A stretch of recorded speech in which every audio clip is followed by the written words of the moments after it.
Parveen ma'am classes में आज हम क्लास 8 की इंग्लिश टेक्स्ट बुक रेनबो का चैप्टर नंबर 10 करेंगे। A hero. A hero. Swami is a 9-year-old boy who lives in Malgudi village with his parents and grandmother. स्वामी एक 9 साल का लड़का है जो मालगुडी विलेज में अपने माता पिता और दादी के साथ रहता है। One day his father was reading a newspaper. एक दिन उसके पिताजी जो हैं वो एक न्यूज़पेपर पढ़ रहे थे। फादर, इनके पिताजी ने बोला, Swami listen to this. Swami इसे सुनो। A news of the bravery of a village lad who while returning home by the jungle path came face to face with a tiger till some people came that way and killed the tiger. Swami इसे सुनो। एक समाचार है, एक खबर है बहादुरी की एक गांव के लड़के की जिसने वाइल रिटर्निंग होम घर से वापस आते हुए बाय द जंगल पाथ जंगल के रास्ते से केम फेस टू फेस एक टाइगर के साथ बिल्कुल आमना सामना उसका हुआ। फिर वहाँ कुछ लोग आए, उस रास्ते से आए और उन्होंने टाइगर को मार दिया। After reading it through father looked at Swami and asked what do you से टू डैट। इसे पढ़ने के बाद, अच्छी तरह से पढ़ने के बाद पिताजी ने स्वामी की ओर देखा और उससे पूछा, व्हाट डू यू से टू डैट, तुम इसके बारे में क्या कहते हो। स्वामी ने बोला, I think he must have been a very strong and grown up person and not at all a boy. मैं सोचता हूँ कि वो एक बहुत ही स्ट्रॉन्ग और एक बड़ा आदमी होगा, एक लड़का नहीं हो सकता। How could a boy fight A tiger. एक लड़का टाइगर से कैसे लड़ सकता है। फादर ने बोला, a man may have the strength of an elephant and yet be a coward whereas another man who may have the strength of a straw but has courage can do anything. एक आदमी जिसके पास हाथी जितनी ताकत हो वो एक डरपोक हो सकता है। कावर्ड का मतलब डरपोक हो सकता है। जबकि दूसरा आदमी who may have the strength of a straw, जिसके पास ताकत तो तिनके जितनी हो परंतु यदि साहस हो, करेज हो, can do anything, कुछ भी कर सकता है। स्वामी ने कहा, suppose I have all the courage, मान लो मेरे पास साहस है। What can I do if a tiger attacks me, मैं क्या कर सकता हूँ यदि एक टाइगर मुझ पे हमला करता है तो। फादर ने बोला, let alone strength, can you prove you have courage, let me see if you can sleep alone tonight in my office.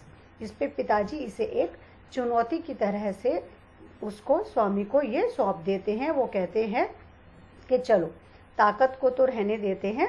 Can you prove you have courage, क्या तुम ये साबित कर सकते हो, सिद्ध कर सकते हो कि तुम्हारे पास साहस है। लेट मी सी यू, मुझे देखने दो।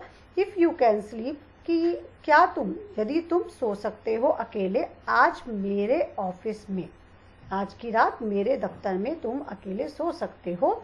स्वामी had always slept beside his granny while which irritated his father. Swami हमेशा से अपनी ग्रैनी यानी दादी माँ के पास सोता आया था। विच इरिटेटेड हिज फादर, जो उसके पिता को काफ़ी बुरा लगता था, उससे उसको इरिटेशन होती थी, वो इसे बुरा मानता था। स्वामी ने कहा, from the first of the next month I will sleep alone father. Swami ने इसे एकदम से नकारते हुए कहा कि अगले महीने से, from the first of next month, अगले महीने के पहले शुरुआत से ही मैं अकेले सोया करूँगा पिताजी। फादर ने कहा, no you must do it from today, नहीं तुम्हें आज से ही इसे करना होगा। In the evening Swami went to his granny and slept under her blanket. शाम में स्वामी अपनी दादी के पास गया और उनके ब्लैंकेट में छुप के एक तरह से सो गया। His father came and said to him, उसके पिताजी वहाँ आए और उन्होंने उससे कहा, फादर ने क्या बोला? गेट अप, उठो। ग्रैनी ने बोला, why do you disturb him? तुम इसे क्यों तंग करते हो? Father rolled his bed and took it under his arms. Father ने उसके जो बेड था, बिस्तर था, उसको रोल किया, बांधा एक तरह से, and took it under his arms, और स्वामी को उठाकर एक तरह took it under his arms, और उसे जो था, जो रोल कर लिया बेड को, अपने बाहों के नीचे ले लिया।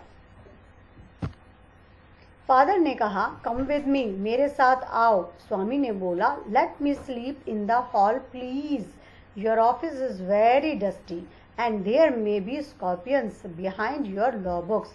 मुझे हॉल में, कृपया मुझे हॉल में सोने दो।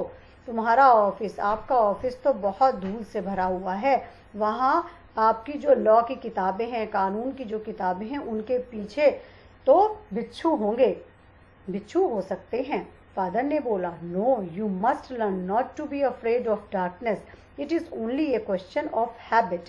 You must cultivate good habits. नहीं, तुम्हें सीखना होगा कि जो डार्कनेस है, अंधेरा है, उससे भयभीत नहीं होना है। It is only a question of habit. ये सिर्फ आदत का ही प्रश्न है। You must cultivate good habits. तुम्हें अच्छी आदतें पैदा करनी चाहिए। मस्ट जहाँ कहीं भी आएगा, उसका मतलब अवश्य करना चाहिए। As the night advanced and the silence in the house deepened, Swami's heart beat faster. जैसे जैसे रात बढ़ रही थी और अंधेर और जो साइलेंस था, जो शांति थी, मौन था घर में, वो और गहरा होता जा रहा था। स्वामी का जो दिल था, उसकी जो हार्ट बीट थी, हृदय की जो धड़कन की आवाज़ थी, वो भी तेज होती जा रही थी। He remembered all the stories of devils and ghosts he had heard in his life. उसे वो सारी की सारी कहानियाँ जो कि उसने डेविल्स की, शैतानों की, एंड घोस्ट्स, भूतों की सुन रखी थी अपनी जिंदगी में, वो उसे सारी याद आने लगी। He shut his eyes tight and covered himself with his blanket under the bench. उसने अपनी आंखें जोर से बंद कर ली और अपने आप को ब्लैंकेट से अच्छे से कवर कर लिया बेंच के नीचे। He put his hand out to feel Granny's presence at his side and it was his habit. उसने अपना हाथ जो था वो ग्रैनी की प्रेजेंस को, अपनी दादी की जो उपस्थिति को अपने पास महसूस करने के लिए बाहर निकाला। As it was his habit, जैसे कि उसकी आदत थी। But he only touched the wooden leg of the bench. परंतु उसने क्या छुपाया? वो सिर्फ और सिर्फ बेंच की लकड़ी की टांग। He sweated with fright. वह जो था डर के मारे उसे पसीना आने लगा। स्वामी moved to the edge of the bench. स्वामी जो था वो बेंच के किनारे तक गया। He stared into the darkness. उसने अंधेरे में घूर के देखा। Something was moving down. कोई चीज चल रही थी। As it come nearer, thinking it is a ghost, he crawled out from under the bench and hugged it with all his might. जैसे ही वो जो चीज थी वो और पास आई, थिंकिंग, ये सोचते हुए कि ये एक भूत है, ही क्रॉल्ड, वह रेंग कर, out from under the bench, bench से बाहर आया, एंड हग्ड इट, और उसे गले लगाया, with all his might, might का मतलब एनर्जी, पूरी ताकत के साथ। उसने अपनी पूरी ताकत के साथ उसे पकड़ लिया, जकड़ लिया, हग किया, गले लगाने को कहते हैं। He used his teeth on it like a weapon. उसने अपने दांत भी प्रयोग किए एक हथियार की तरह। The creature yelled out in pain. जो प्राणी था वो उसकी चीख निकल गई दर्द के मारे। In a moment, his father, the cook, a servant came in carrying a light. In a moment, एक क्षण में ही उसके पिताजी, the cook, रसोइया, and a servant, एक नौकर जो थे, रोशनी, लाइट हाथ में लेते हुए वहां आए। All the three fell on the burglar who lay amidst the furniture with a bleeding ankle. तीनों के तीनों जो थे वो उस चोर पर गिर पड़े जो who lay amidst, जो बीच में फर्नीचर के, with a bleeding ankle, एक खून निकल रहा था उसकी एंकल में, जो उसकी एड़ी थी उसमें उसको खून निकल रहा था और वह फर्नीचर के बीच में लेटा हुआ था। Father called the police, father ने पुलिस को बुलाया। The police was grateful to Swami as he had caught the notorious thief. Police जो थी वो स्वामी की शुक्रगुजार थी, एहसानमंद थी, क्योंकि उसने उस शरारती चोर को पकड़ लिया था. The next day in the school, Swami's classmates congratulated him and looked at him with respect. अगले दिन स्कूल में स्वामी के जो क्लासमेट थे, जो उसके क्लास में पढ़ने वाले साथी थे, उन्होंने उसको कॉन्ग्रेचुलेट किया, उसको बधाई दी. एंड लुक्ड एट हिम, और उसकी ओर देखा, विद रिस्पेक्ट, आदर से उसकी तरफ देखा. The headmaster said that Swami was a true scout. Headmaster ने कहा कि स्वामी तो एक सच्चा स्काउट है. स्काउट सैनिक के लिए भी कहा जाता है. The news of his bravery was also published in Malgudi times. उसकी बहादुरी की जो खबर थी वो मालगुडी टाइम्स एक न्यूज़पेपर था गांव का, वहाँ पर भी प्रकाशित हुई. तो ये जो कहानी थी, the story has been adapted from Malgudi days by R K Narayan. ये कहानी आर के नारायण के द्वारा लिखी गई मालगुडी डेज, जो उनकी एक रचना है, उसमें से ली गई है.